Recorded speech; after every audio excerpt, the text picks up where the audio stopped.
I spoke a little earlier tonight to Alexander Lebvedev, the Russian oligarch who owns the Independent and Evening Standard newspapers, as well as a stake in a prominent opposition newspaper in Russia.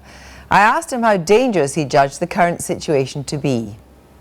Well, it has been compared already by the media to the Sarajevo shorts in July 1914, which actually triggered the First World War.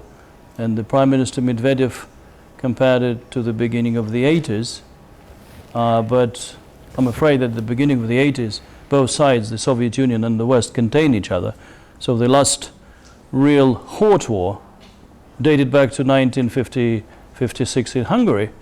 And if some of the estimates are right, then the loss of life, the casualties in Ukraine, has been already counted in thousands rather than hundreds.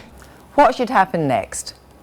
I think for the time being, both sides should probably put aside mutual recriminations and think what can be done to dissolve the situation. Because I doubt anybody in Moscow, in Washington, in Europe or in Ukraine would have any doubts that the situation is so serious. It couldn't be more serious than it is.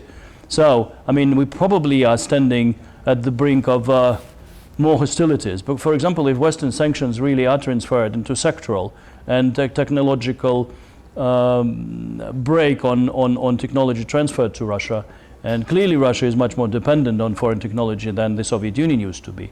And then if Europe stop over a period of, say, 2 years to import Russian raw materials, there'll be a big price to pay for Russia, but also for Europe, or also for the United States. But we know that America has imposed tough sanctions. Tomorrow, European leaders will meet and be asked to impose tough sanctions.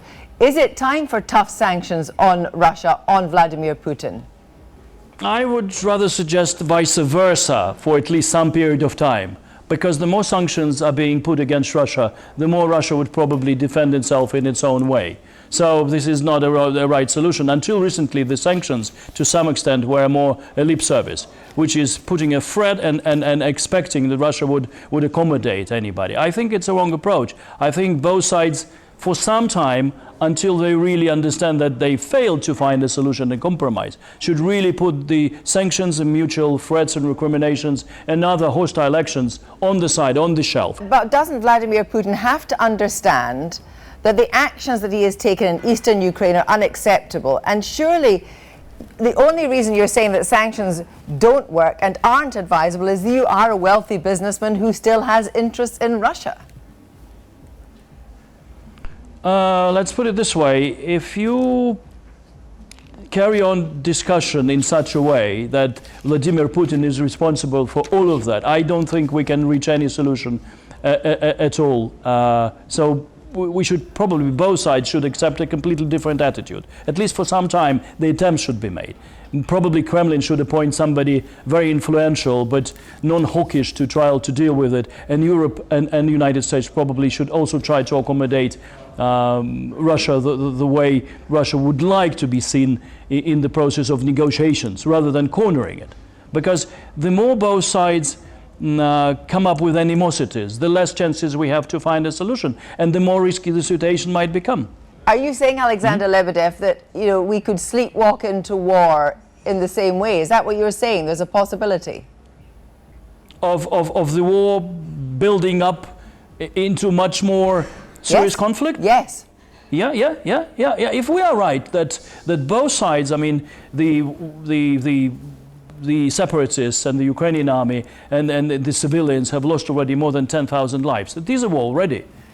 And if it goes further on, I wonder if that can be stopped by anybody of becoming a bigger conflict. Under certain circumstances, I mean, I wouldn't probably exclude any sort of events being evolved. For example, certain troops crossing certain borders. I mean, why not? I mean, it's quite possible. It depends what's going to happen. Because this is what happened in Sarajevo, and then this is what it led to. Tens of millions of lives being lost without any reason for that. Alexander Lebvedev, thank you very much indeed. Thank you.